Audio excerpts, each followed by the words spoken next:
I am only what time and circumstance made me. Son of a lost house, friend to a fallen king. Some will tell you that we are the product of our choices. I've never found that to be the case.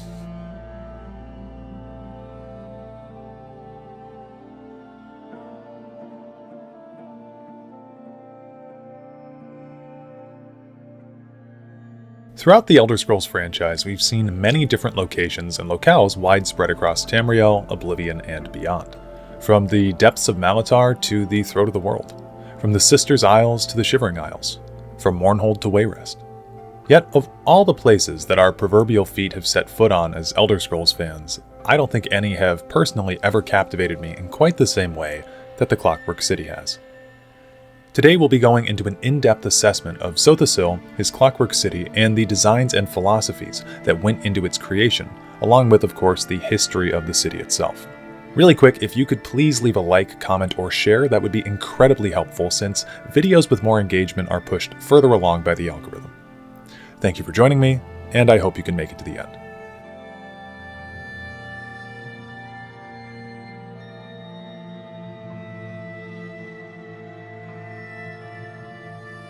One does not simply talk about the light bulb without a mention of Edison, nor Western philosophy without Socrates, and certainly not the telephone without Graham Bell.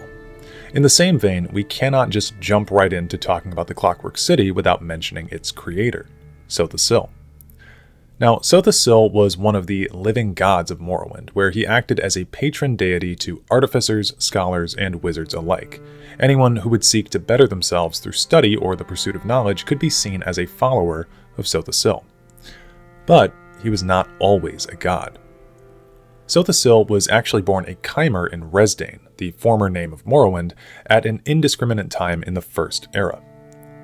In his early life, Sotha Sil was brought up in a town called Ald Sotha to a well-off family of aristocrats.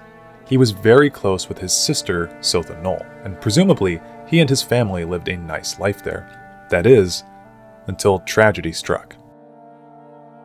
Mehrunes Dagon, for reasons still unknown to this day, besieged Ald Sotha, leaving the young Sotha Sil as the sole survivor of not only his family, but his entire town. According to Archcanon Sarioni in the Elder Scrolls III, it is said that Sotha Sil was saved by Lord Vivec during this invasion into Ald Sotha. There are a few different interpretations of Sotha Sil's life thereafter, but the details don't much matter. Suffice it to say, Sotha Sil and Vivec likely bonded throughout the years, and by at the very least First Era 416, Sotha Sil and Vivec both came into the service of Lord Indoril Nerevar, the king of the Chimer people and the champion of Azura. It was around this time that Sotha Sil and Vivec met for the first time Nerevar's wife, Almalexia. Together, the three of them would go on to become Nerevar's most trusted advisors, his tribunal. King Nerevar was a loved and respected leader for his people, and he was known as the Hortator, or unifying leader, for it was he who united all of the disparate peoples of the Chimer and the full forces of the Dwemer together in a fight to drive out the Nords from Resdayn. Nerevar was able to do this with the Dwemer during this time due to his close friendship with Dumak Dwarf King, the leader of the Dwemer. After the Nords were driven out of Resdayn, the Chimer and the Dwemer are said to have enjoyed centuries of peace and prosperity under the joint council of Dumak and Nerevar. This joint rulership was referred to as the First Council. Of Nerevar's tribunal, Sotha Sil is stated to have doubted that such an alliance would last between the two nations, and it would not take long for those doubts to be proven correct. The following events are somewhat shrouded in mystery and clouded by the fog of history, but we will do our best to decipher the truest version of events. Sometime near and around First Era 700, though again timelines differ slightly, one of Nerevar's closest friends and allies, the leader of the Great House Dagoth, Lord Vorin Dagoth, is said to have come to Nerevar with distressing news. Apparently, the Dwemer had been working on a secret project during the First Council, a project that disturbed Vorin. They had begun the construction of a deity using the powers of a profaned artifact from the dawn of time, the Heart of Lorkhan, buried deep beneath Red Mountain. Lord Nerevar turned to his trusted tribunal, and all three urged him to war with the Dwemer. Nerevar was skeptical of their advice. He didn't want to go to war with his friend, so he sought further proof, directly asking King Dumac alongside his chief tonal architect, Cagranac. The Dwemer took offense to Nerevar's prying, and Dumac himself may have even been completely unaware of the project, but standing proud and tall, he told Nerevar that it was not his right to pry into Dwemer affairs. Nerevar then sought the counsel of his patron, Azura, and the Lady of Dawn and Dusk confirmed the reports of Vorin Dagoth, and validated the tribunal's earlier advice, pushing Nerevar to go to war with the Dwemer people in order to stop this, what he and the Chimer people perceived as profane usurpation of the natural order of things. The war that followed was known as the War of the First Council. Nerevar rallied his troops, and with the full united forces of all of the Chimer people, they began their assault on the Dwemer. Though there are many tales we could get into during the War of the First Council, the most important battle and event for this story by far is the Battle of Red Mountain. Nerevar, aided by his shield companion Alandro Sul, the Tribunal, and Vorin Dagoth, were able to infiltrate the Dwemer's brass citadel at Red Mountain, where Vorin and he descended to confront Cagranac and Dumac Dwarf King. The four Mer engaged in combat, and while the exact details are again hazy, it is clear that Nerevar and Vorin defeated the Dwemer, though Nerevar seems to have been gravely wounded from the battle. During this time, the Dwemer, and I mean all of the Dwemer, began to... Some accounts say that they turned to dust, others that they miraculously vanished, but all agree that the Dwemer began to disappear. It would seem that whatever tampering Cagranac had done to the heart of Lorkhan was beginning to take effect, leaving the Dwemer to fade forever from Mundus. Vorin grabbed the tools which Cagranac had used on the heart and urged Nerevar to destroy them with him. Nerevar, however, sought the aid of his trusted advisors, for they had been correct about the Dwemer the whole time, and Nerevar was not going to make the mistake of disrespecting their wisdom once more. Nerevar left Vorin with the tools and went to discuss their findings with his counselors. From here, there are two main tellings of the story. One by VIII, and the other by an apocryphal story from the Tribunal Temple that I'd already read a little bit from previously, Nerevar at Red Mountain. I typically find the temple story to be closer to the truth since it was written by Alandro Sul, Nerevar's shield companion. The story written by VIII appears to be mostly truthful to me as well, but given VIII's status as a poet, it's unwise to believe that anything he says is fully true. Plus, he has an agenda to uphold in not admitting anything about what happened that day should it reflect poorly on him and his fellow tribunes. In Alandro Sul's telling, Nerevar went to speak with Almalexia, Sotha Sil, and VIII, and they told him that they should keep Cagranac's tools for themselves in order to succeed where the Dwemer had failed. Nerevar was deeply disturbed by this, and wanted to make contact with his patron, Azura, once again. While he and the Tribunal were setting up the ritual to summon the Lady of Dawn and Dusk, the Tribunal are said to have murdered Nerevar, using poisoned candles, poisoned robes, and poisoned invocations. Azura sprang forth from the wretched ceremony of foul murder, and scorned the Tribunal for their treachery. In the other tale, according to VIII, Nerevar, when seeking counsel from the Tribunal, was told by them that the Chimer should keep hold of Cagranac's tools to study them, should the Dwemer threat ever return to Tamriel. Nerevar disagreed, trusting Vorin Dagoth's advice over the Tribunal's. However, he did agree to their conclusion in the end, but he forced his advisors to pledge an oath to him upon Azura, wherein they were to never use the tools in the same way in which the Dwemer had. The Tribunal, of course, agreed. The group confronted Dagothur, who had been waiting for their return. He'd seemed more unstable than when last Nerevar had seen him. Perhaps it was the exposure to the heart of Lorkhan. Whatever the case, Dagothur refused to hand over the tools. Nerevar sent his men after him, and while Vorin and his retainers escaped further into Red Mountain, Cagranac's tools had been secured. Somehow during this time, Nerevar met his end, likely from either Dagothur or from the grievous wounds that he took on during his fight with Dumac Dwarf King. The tools were then handed off to Sotha Sil for study.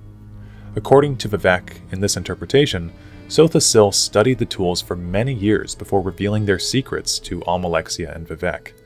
He told them that he'd envisioned a, quote, new world of peace with justice and honor for nobles and health and prosperity for the commoners, with the Tribunal as immortal patrons and guides. With this, the tribunal had made up their minds. Despite their oath to Nerevar, they scaled Red Mountain and descended into the Heart Chamber with Kagranak's tools, and completed their apotheosis into the living gods of Morrowind. Whichever the correct story is, Azura appears in both, cursing the tribunal for their misdeeds and promising that King Nerevar would one day return, reborn, and take his revenge on the new false gods, freeing Resdayn from their grasp. Azura then punished all of the Chimer along with the tribunal, cursing their skin to turn ash gray and their eyes blood red. Let this mark remind you of your true selves who, like ghouls, fed on the nobility, heroism, and trust of their king. Sotha Sil is said to have responded to the Lady of Dawn and Dusk, stating, "The old gods are cruel and arbitrary, and distant from the hopes and fears of Myr.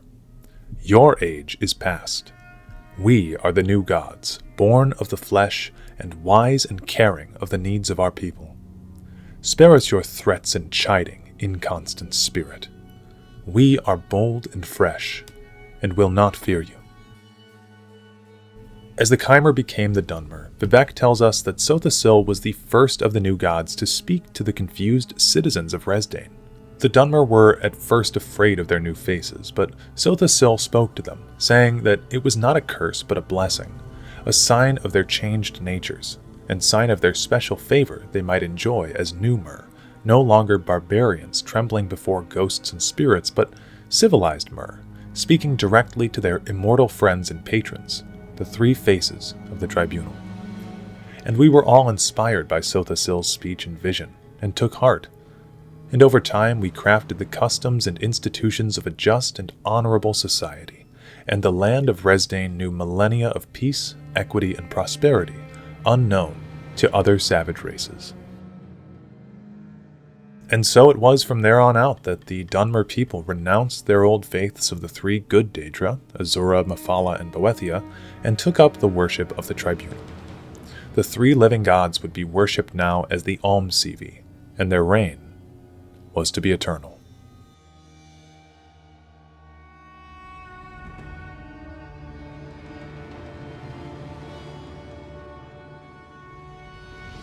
As a god, Sotha Sil became known by many names: Set, the Clockwork God, the Father of Mysteries, the Mainspring Everwound, and so on.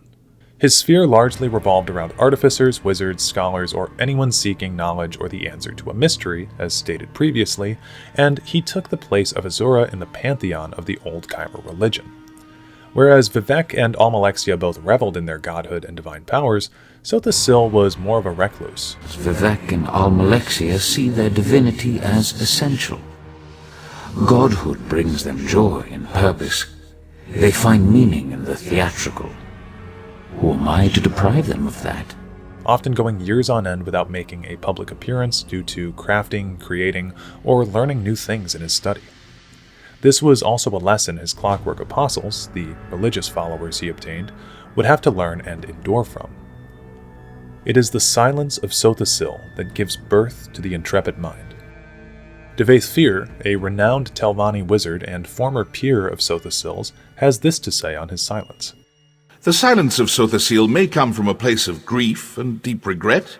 It might be a side effect of his fierce obsessions, perhaps both. How he became a god is no concern of mine. I respect his knowledge, nothing more. I've always been a firm believer myself that the tribunal murdered Nerevar. For those who don't know, VIII has hints of his own guilt written in his 36 sermon series. The first letter on each paragraph of Sermon 36 spells out foul murder, and Sermon 29 is a code for the entire series. If you take the numbers associated with each sermon listed and find the word that equals that number on the page, the following sentence is revealed. He was not born a god. His destiny did not lead him to this crime. He chose this path of his own free will. He stole the godhood and murdered the Hortator. VIII wrote this. So while Sotha Sil's silence was certainly a result of his conviction for crafting and knowledge-seeking, it may very well have likewise been the result of a deep-seated guilt that he felt for betraying his friend Nerevar, and it would seem that VIII was going through a similar process. Regret. We are bound by that at least. On that note, Sotha Sil was widely regarded as being the most compassionate of the three tribunal gods. Almalexia tells us herself that he spent time among these mortals, instructing them, counseling them, protecting them from harm. He may have loved them more than any of us, though I know not why. This can be seen in his actions. Sotha Sil is the first person to tell the Dunmer that their new forms, their ashen skin and fiery eyes, was not to be feared, but to be embraced. He follows this teaching himself, embracing the look of the Dunmer people. Meanwhile, Almalexia stands tall and proud with her chimeric skin from the days of old, refusing to come to terms with Azura's curse. And VIII makes a stance to have his skin both ways, as is VIII's curse of wanting to be all things at once. He wishes to be all things at all times. Every race, every gender, every hero, both divine and finite. But in the end, he can only be VIII. Sotha Sil also refers to himself as a mirror, stating that he will always be whatever the people need him to be. I am whatever the people need me to be. A guardian, an oppressor. For some, too distant. For others, too meddlesome. I am the canvas upon which they paint their dreams and resentments. A vessel for their hopes and doubts. A mirror, nothing more.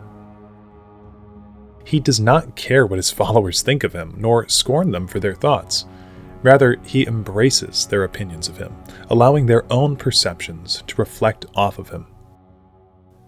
Aside from his personality, Sotha Sil spent much of his time attempting to achieve a sort of balance between the material and spiritual world, as he attempted to do this by mastering both the magic arts and the technological as well.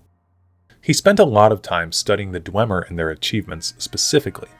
Before his ascension to near godhood, Dumak Dwarf King gifted Sotha Sil a quarter of the Dwemer site known as Kamel-Z, as a sign of their alliance during the First Council era. It was at this site, even pre-Godhood, that Sotha Sil began doing preliminary research into his magnum opus, the Clockwork City. It was at Kamel-Z where he figured out how to recreate the plant and animal life on Nirn in a mechanical structure out of metal and energy. While studying the Dwemer, Sotha Sil learned much about their impressive empire, but perhaps the most important lesson of all was that intention dictates the worth of a machine. The intentions of the Dwemer machines were foul, and thus his clockwork apostles were taught to speak not of the dwarves. As far as magic goes, Sotha Sil spent much time studying with the Psijic Order on the Isle of Artaeum, and while he was there, he certainly honed his craft of wizardry as well, creating the balance between magic and machine. The Clockwork City began construction after Sotha Sil rose to power. It was by far his most ambitious project. The city exists outside of proper space and time, more akin to a separate realm entirely like a Daedric plane. However, there is a physical representation of the city which, as far as I can tell, acts more like a portal than anything else. It was known to frequently move, but one of its most consistent places was underneath the city of Mournhold. The Clockwork God was plagued by both perfection and certainty. The certainty we'll touch on later, but as far as the perfection goes, he sought to create the Clockwork City as a realm in which the flaws in the Daedric creation of Nirn could be amended. And we can hear this stated live by the former ESO lore master, Lawrence Schick, in this clip here. When they created the world, it was, in the opinion of Sotha Sil, a flawed creation. And he is looking for ways whereby it can be perfected. In Sotha Sil's own words, This city serves a noble goal. The redemption of Tamriel. The unification of competing forces. The destruction of the Daedra. the Clockwork City is Sotha Sil's best attempt to create Anuvanna'si, i.e. Tamriel Final, which represented the noble goals that he just laid out for us: the redemption of Tamriel, the unification of competing forces, and the destruction of the Daedra. To get a greater understanding of Sotha Sil's philosophical and metaphysical beliefs, we must look to his sermons, the Truth in Sequence. It's important to note that the Truth in Sequence is akin to VIII's 36 sermons, however the words of Set here are delivered to us by a Mer named Deldries Morvain, rather than Set himself. In Volume 1, it is explained to us that Set believed that, in the beginning, there was only Anu, and no Padme to oppose them. Padme is taught as the absence of value, and therefore could not exist. Padme, according to Sotha Sil, is nothing. The beginning of time, therefore, existed in a sort of singularity, and that singularity was Anu. However, in an attempt to understand itself, Anu, who was once all, split itself apart into many, many pieces. As the pieces of Anu began to know themselves, and of course then name themselves, it was the great lie of Lorcan who misled these pieces of Anu into thinking that they were themselves individuals, rather than the shattered fragments of the greater Anuic tapestry. And thus, the Clockwork City attempts to reconjoin all of the fractured pieces of Anu back together into the Great One once more, so as to correct the mistakes of the Ad-Ada of old, who he saw as flawed and imperfect. To quote Volume 11, "Hear this, Ash-child. The Clockwork City is no mere simulacrum. The copper leaves and sculpted hills are not Nirn's resemblance, but Nirn's refinement, worldly forms made whole by the steady hand of the mainspring Everwound." As for Sotha Sil's goal about the Daedra, it is unclear where his exact hatred of these forces flows from, but it may spring from his family's death at the hands of Mehrunes Dagon, all the way back in his youth at Ald Sotha. Regardless, when Sotha Sil's vision is realized, the Daedra will also cease to exist. According to Volume 3 of The Truth in Sequence, due to the haphazard creation of Nirn by the Ad-Ada, they left cracks in the universe where nothing could take root, and from that nothing came the chaos of the Daedric forces. Sotha Sil attempts to mend the cracks in creation so that nothing will be forever sealed, and the Daedra then banished from existence. And thus, in The Truth in Sequence, we find answers to Sotha Sil's ambitions.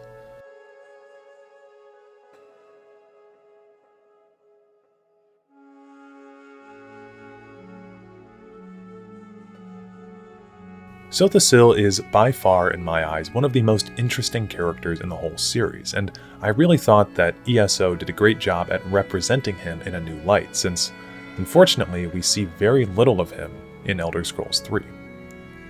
Upon my most recent playthrough of the Clockwork City in Elder Scrolls Online, in preparation for this video, I began to notice some real-world philosophies at play in Set's worldviews, and I wanted to share them with you all here.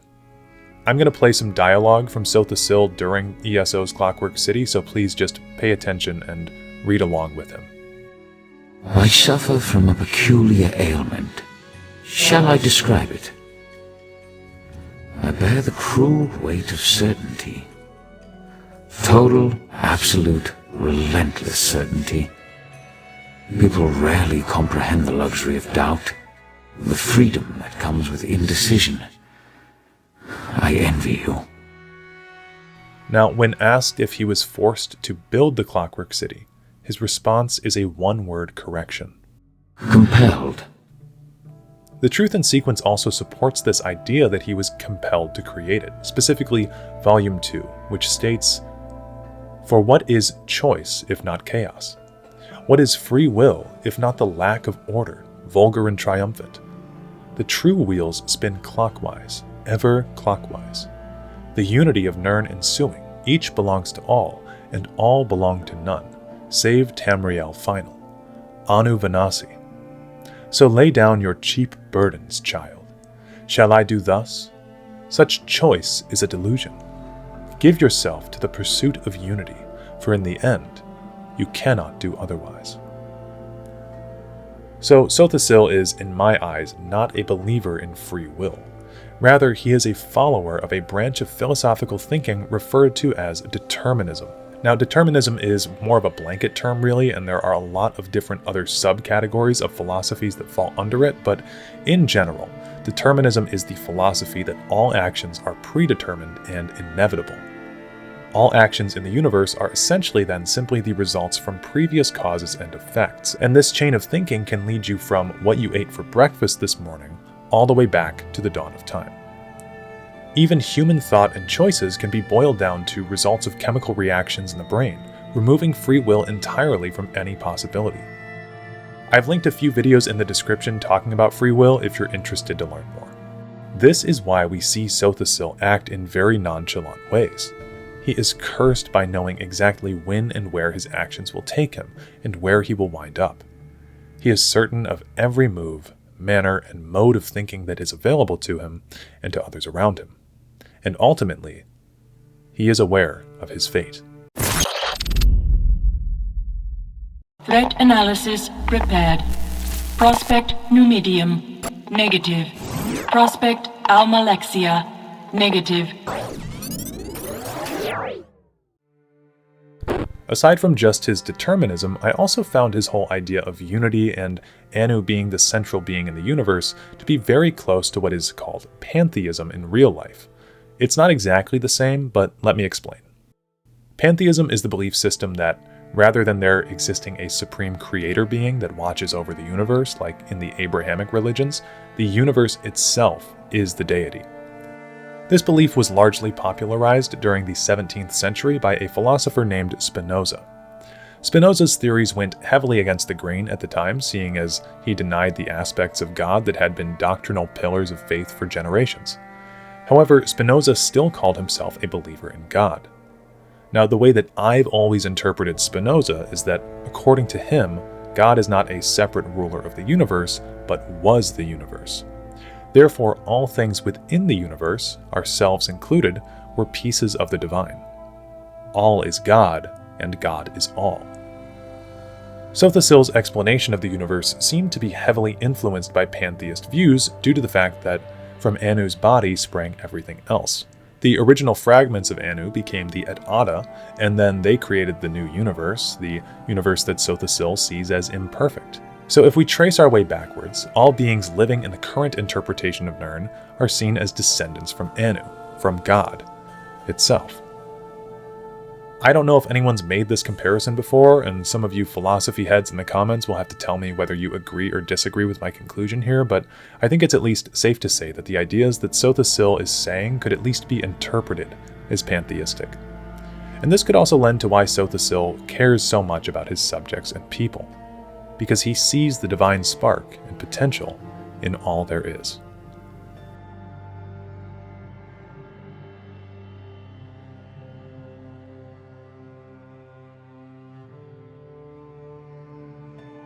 Long ago I brokered a truce with the princes of Oblivion. This pact bound 8 princes to an oath that they would never again set foot on Tamriel. Alright, so after discussing the philosophy and creation of the Clockwork City, we can now finally move back to some proper history about Sotha Sil as a god.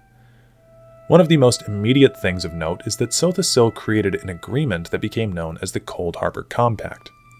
After the destruction of the town of Gilverdale in Valenwood, the Father of Mysteries himself descended into Coldharbour by using the Dreaming Cave at the Sigic Artaeum. Over the course of a few days, 8 Daedric princes, Azura, Boethia, Hermaeus Mora, Hircine Malakath, Mehrunes Dagon, Molag Bal, and Sheogorath, had signed upon the newly minted Coldharbour Compact, which was put into place to ensure that these specific princes would not directly interfere with the affairs of mortals on Nirn. Rather, they would use intermediaries, witches and sorcerers are directly cited, to enforce their wills upon the inhabitants of Tamriel from here on out. Now, the terms of this agreement are pretty much unknown, and Sotha Sil has been extraordinarily quiet on the subject. It is often theorized that Sotha Sil either granted the princes at the conference some sort of bargain, or he intensely threatened them. Whatever the case, the Clockwork God did help to limit the chaos of the princes on Nirn with this treaty, and we all know that he was probably pretty pleased with the results, despite the whims of the ever-elusive princes. In fact, the pact has been broken several times throughout history since its signing, but in all cases, such as Mehrunes Dagon's invasion of Mournhold, the offender is swiftly put down. In the Loremaster's archive on the Clockwork City, Sotha Sil can be seen speaking on the Coldharbour Compact. The Coldharbour Compact was an accord reached at a specific moment in time to solve a specific set of variables. Like all negotiations, it is only as binding as signatories wish it to be, and its stipulations neither impacted nor accepted individuals not present at the time. You wish to see order where there is chaos and seek uniformity where there exists only exceptions. Such is the truth of Nirn. Such will it always be.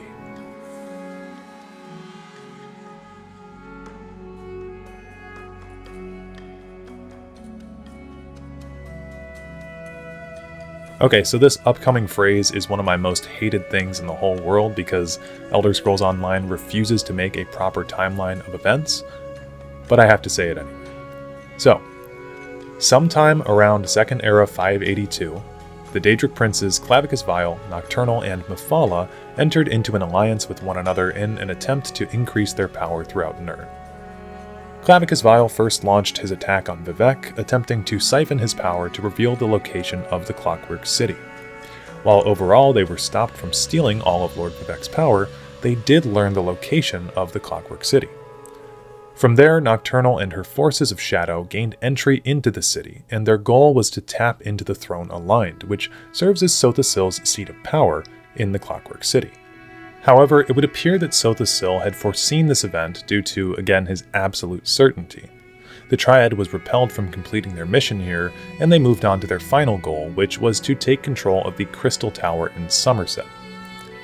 Nocturnal then went rogue from the rest of the group, and tried to take control of the tower for herself in order to make her power limitless.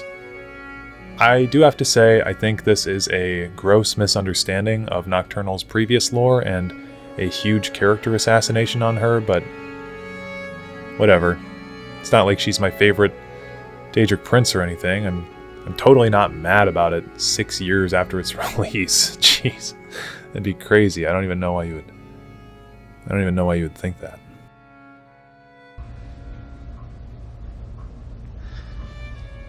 Look how they massacred my boy. Anyway, Sotha Sil got directly involved in the Somerset conflict after Nocturnal's attempt on his Clockwork City, and he aided the heroes on Nirn to thwart her evil Looney Tunes plot to take over the world.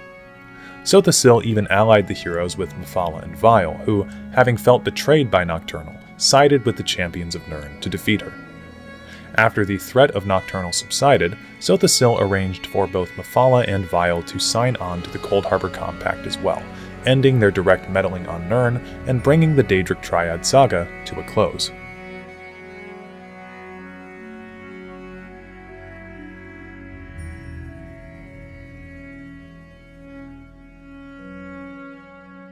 In order to maintain their status of godhood, Almalexia, VIII, and Sotha Sil would take an annual pilgrimage to Red Mountain to replenish their godlike powers from the Heart of Lorkhan using Kagranak's tools.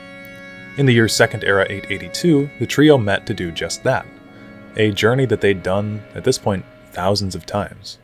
However, this time, something would be different.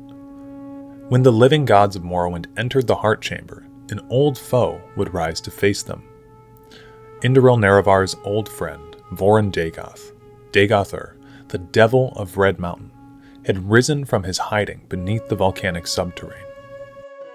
He and his minions from House Dagoth had been in Red Mountain since the death of Nerevar, absorbing the power of the Heart of Lorkhan. Dagoth and his armies nearly killed the Tribunal that day, and sent them running from the chamber with their tails between their legs. From that date onward, the Tribunal were cut off from the Heart of Lorkhan, and their remaining power would begin to fade and wither over the next 441 years unless they could tap back into the power of the Heart. Sotha Sil, realizing the gravity of the situation, made an attempt to recreate the Heart of Lorkhan within his Clockwork City. After all, if he'd been able to craft a more perfect version of Tamriel already, why not a more perfect heart? The construction began on his replacement heart, known as the Mechanical Heart, soon after the Tribunal's defeat at Red Mountain. The Mechanical Heart was anything but easy to create. Sotha Sil intended for this mechanism to be both the new source of the Tribunal's divinity and the new source of power for the Clockwork City. He even created a new set of Kagranak's tools to handle the machinery, knowing that the heart was quite unstable throughout its development. Sotha Sil made sure to keep the heart secured deep within the Clockwork City, and he scattered his tools across Nirn so that no life form could access his divine creation but him. His other tribunes were unaware of his deeds due to his secretive nature, and they would never learn the truth of the Clockwork God's now largest secret.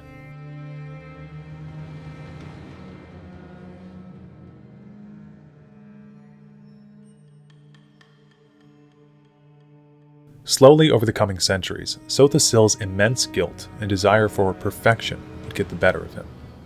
His bouts of reclusion and silence became even longer.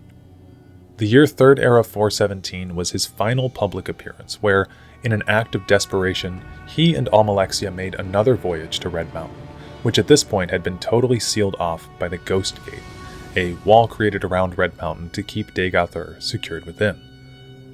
Almalexia and Sotha Sil would wind up losing both Keening and Sunder, two of Kagranak's tools, to the House Dagoth creatures. Thankfully, Vivek was once more present to save his fellow gods and safely escorted them away from Red Mountain. Now, from here on out, Sotha Sil hid away in the Clockwork City for 10 whole years, attempting to ready his mechanical heart for the ages to come.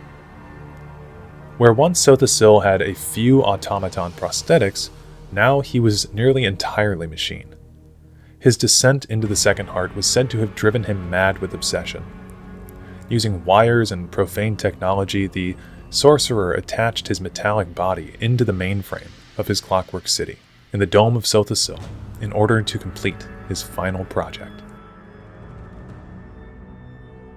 In 3rd Era 427, the fabled Nerevarine, the promised incarnate of King Nerevar, was said to have returned to Morrowind to enact the prophecy of cleansing the land of their false gods and returning the good Daedra to their proper status. How much of this Sotha Sil knew about is unknown and, to be fair, irrelevant, as he was consumed by his research at this point.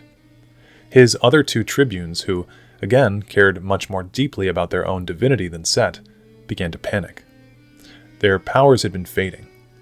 Almalexia, once seen as Mother Morrowind and the Lady of Mercy, was driven into the realm of Sheogorath's madness upon losing her divinity.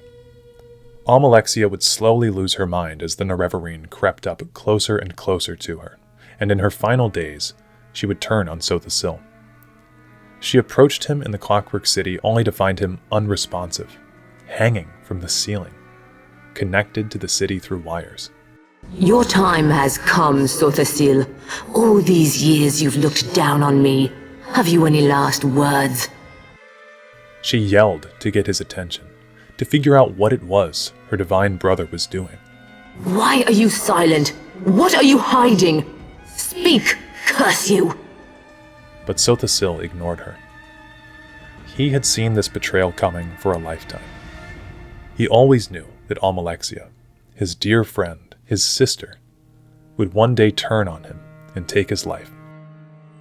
As I said, we are, all of us, bound by our nature. Almalexia does what she does because she cannot do otherwise. It will not end well. But then, even the best endings rarely bring joy. This day has appeared in all my simulations. The end. My dear friend Almalexia has come to kill me.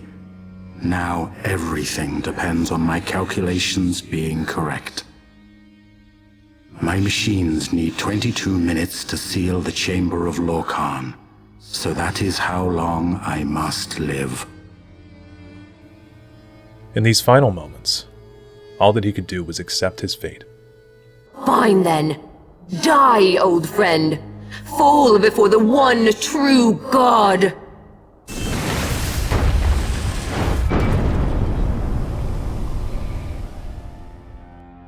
As Almalexia, maddened with rage, struck the killing blow to a defenseless Sotha Sil, he completely sealed off the mechanical heart from her, ensuring his clockwork factotums would finish the job of creating the heart where he could not. I have done it. I die. But what is death? A natural function. The chamber is sealed, the work begun. It will take approximately 207 years. But what is that? A rounding error. The new heart of Lorcan will be completed, and it will power my city for all eternity. And although he would not be there to reap the benefits of his labor, his Clockwork City, the Anuvanna'si, Tamriel Final, and the people within would live on without him.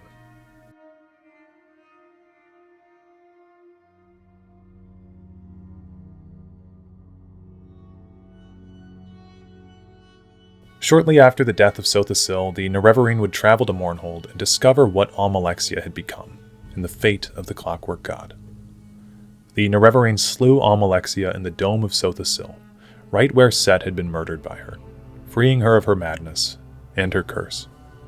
According to an out-of-lore post by, you guessed it, Michael Kirkbride, he suggested that, as the only surviving member of the tribunal, it is likely that Vivec would have retrieved the remains of his brother and sister and interred them in a proper Velothi burial. And honestly, I think that is a really sweet sentiment, all things considered, even if it's not canon. We do know that due to his dying act of completing the Clockwork Heart, Sotha Sil's mechanical city did in fact survive. Around 4th Era 201, a former Clockwork apprentice of Sotha Sil's, Mechanar, had found his way back into the city, and, having known about the mechanical heart, attempted to siphon its power, becoming a god, just like Sotha Sil before him. Mechanar was, however, thwarted by a forgotten hero alongside the remaining Clockwork apostles within the city, although we are unsure of the ultimate fate of the realm at this point since the story is left open-ended, and classic Bethesda has yet to announce a canon version of the events. In one ending, Sotha Sil's recreations of Kagranak's tools were used to deconstruct the mechanical heart, thus forcing the apostles to relocate out. In the other ending, the hero ascends to godlike power, defeating Mechanar and, in the process, stabilizing the city so that it may live on. After the Nerevarine's campaign through Morrowind, all of the prophecies laid out by Azura came true. It took some time, but by year 5 of the 4th Era, the Ministry of Truth, once held in the air above Vivec City by the god of the same name, crashed into the earth below. The crash into Vivec City caused a chain reaction of terror through Morrowind. The Red Mountain erupted with a force never seen before, covering Vardenfell and much of the mainland in a layer of ash and smoke that left it virtually uninhabitable. It was at this time that the faith in the tribunal had fully fallen away. Yet, despite their misdeeds at the end of their reigns, no one seems to have known about the mechanical heart nor Almalexia's betrayal of Sotha Sil. All 3 of the former living gods who once ruled all of Morrowind for untold years were canonized in the new faith, creatively called the New Temple, as great saints, nothing more. The old tribunal faith was hand-waved away as nothing more than the result of misguided teachings. And, though Sotha Sil died in 2002 during the Tribunal DLC, and we never even got to speak to him at the time, his character is one that has only gotten more fleshed out and interesting as time has gone on. He's always been my favorite of the Tribunal, and I believe he may have been the only one of them who truly cared about the people he served. Almalexia and Vivec both enjoyed their immortality and power, whereas, to Sotha Sil, it always seemed to be the means to a greater tomorrow. In the end, Azura tells us that it is likely that Sotha Sil welcomed death in his final hours. He was self-aware enough as well to understand that he was not a good person at the end of the day. In his own words, the Clockwork City was an endeavor built upon a lattice of corpses, betrayal, untold horrors.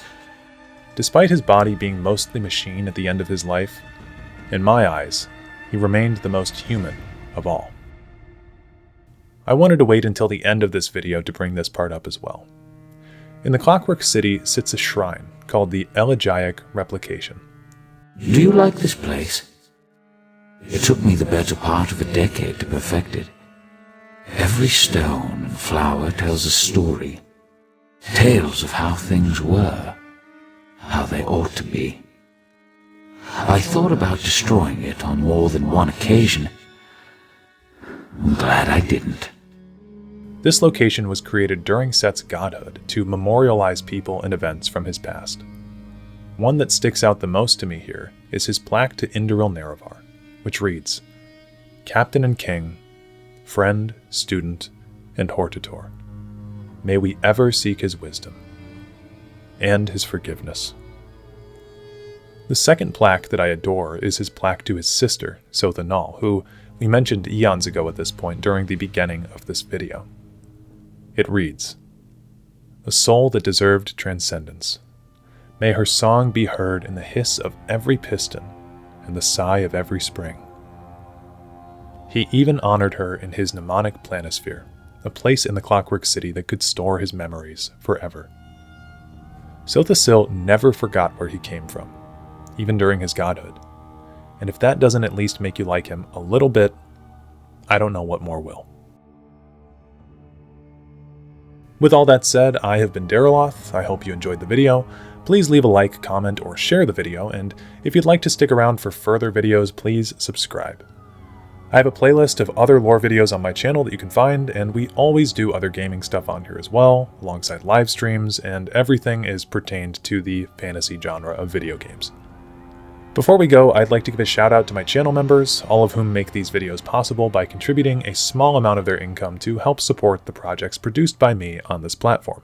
Special thank you to Golo, Tarks9, Mr. J, Corey McCuney, Marcus Strangle, Faust Lament, The Chosen J, Melendrome, Hannah the Hermit, The Thin White Duke, Alexis Price, Ranger McKay, Breezy Stratton, Jake A.S., Soulless Saint, TJ, username here, Peace, Skooma Addict, Ophelia Drowning, Ruin Cod, Wet Noodle, Naji aka Tracy, Jug, B Wolf, Aaron Dobbs, Dishonored Pro 3500, Ken P. Lamont Diamenti, OOP, Zhang Jina, Joel Evers, Debash, and Inherent Man X. If you guys would like to become channel members yourself, there is a link in the video description that will tell you more about the benefits of the program. Thank you guys once more, and I will catch you in the next one. Peace out.